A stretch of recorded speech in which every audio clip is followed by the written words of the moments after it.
The mathematically perfect debt payoff strategy fails most people who try it. And that one fact changes how you should think about getting out of debt entirely. Welcome back to Save Freely, where we cut through the noise and give you personal finance frameworks that actually work in the real world. Today we are going to talk about the great debt debate, the Avalanche method versus the Snowball method. But more importantly, we are going to show you why framing this as a math problem is the wrong starting point. And we are going to walk you through a hybrid approach called the Snowlanche that blends the best of both worlds. Let us start with the basics. The debt avalanche tells you to list all your debts, pay the minimums on everything, and then throw every extra dollar at the debt with the highest interest rate first. On paper, this saves you the most money in interest over time. The logic is clean and the math is undeniable. The debt snowball, made famous by Dave Ramsey, tells you to ignore interest rates entirely and instead attack your smallest balance first. You pay it off, feel a rush of momentum, roll that payment into the next smallest debt, and keep building. The math is less efficient, but the psychology is powerful. Here is the uncomfortable truth that most finance content glosses over. Studies on debt repayment behavior consistently show that people who follow strict avalanche plans abandon them at a significantly higher rate than people who follow the snowball. The reason is motivation. When your highest interest debt also happens to be a large balance, you can spend months or even years grinding away at it without ever crossing a finish line. Your motivation meter, that internal sense of progress, quietly drains to zero, and one bad month is all it takes to fall off the plane entirely. A strategy you abandon saves you nothing. $0 saved beats $0 saved, and that is exactly what a dropout looks like. So let us bring this to life with a concrete example.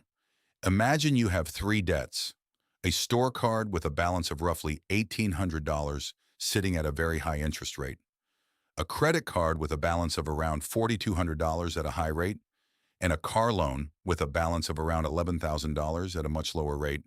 Under the pure avalanche method, you would target the store card first, since it carries the highest rate, then the credit card, then the car loan. The total interest paid over the life of the payoff is minimized, and if you stay the course, the savings are real. Under the pure snowball, you also target the store card first. And here is something interesting, because it also happens to be the smallest balance.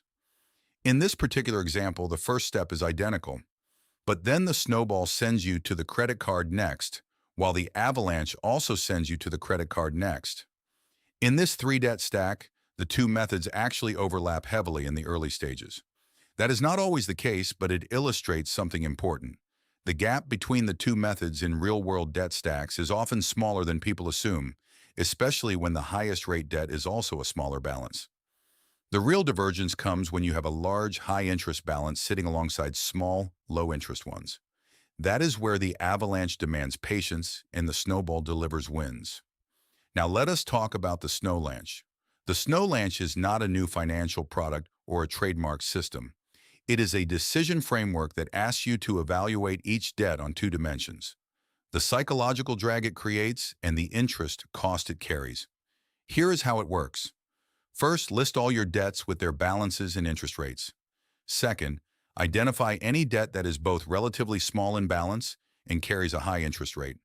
If such a debt exists, attack it first. You get the mathematical win and the psychological win simultaneously. Third, for your remaining debts, look at your motivation meter honestly. If your next highest rate debt has a large balance and you know from past experience that long grinding stretches cause you to quit, consider targeting the next smallest balance instead, even if it costs you a modest amount of extra interest. The key word is modest.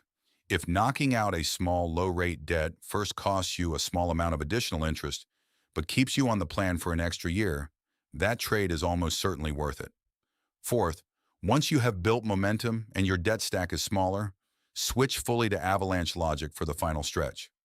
By then, your motivation is high, the finish line is visible, and pure math serves you well. Let us map this onto our example. The store card is small and high rate, so it goes first under every method. Avalanche, Snowball, and Snowlanche all agree. Next, the Snowlanche asks, Do I have the motivation to grind through the credit card balance before touching the car loan? For most people, the answer is yes, because the credit card balance is manageable and the rate is high. So the Snowlanche agrees with the Avalanche here too. The car loan, with its much lower rate and larger balance, comes last. In this particular stack, the Snowlanche, the Avalanche, and the Snowball all produce a very similar sequence. The lesson is not that the methods are always identical. They are not. The lesson is that when you build a decision tree around your specific numbers and your specific psychology, you often find a path that is close to optimal mathematically and sustainable emotionally. That combination is what actually gets people out of debt. Now let us talk about the motivation meter in practical terms. Your motivation meter is highest at two moments: when you start a plan and when you are close to finishing. It tends to be lowest in the long middle stretch, especially if nothing visible has changed. The snowball method is engineered to manufacture finish lines throughout that middle stretch. The avalanche ignores the middle stretch entirely. The snowlanche tries to place at least one or two early wins strategically, then trusts that momentum to carry you through the harder middle miles. If you are someone who has started and stopped debt payoff plans before, that self-knowledge is data. Use it. Choosing a slightly less optimal math path that you will actually complete is a rational financial decision, not a weakness. Before we wrap up, here's a simple decision tree you can apply to your own debt stack right now. Ask yourself, do I have any debt that is both small in balance and high in rate? If yes, start there. No debate needed. Next, ask, is my highest rate remaining debt also a large balance? If yes, honestly assess your track record with long-term financial plans. If you have a history of dropping off, consider one strategic snowball move before returning to avalanche logic. Finally, ask, am I within striking distance of paying off any debt in the next few months? If yes, target it now regardless of rate. Crossing that finish line will fuel everything that comes after. Debt payoff is not a spreadsheet problem.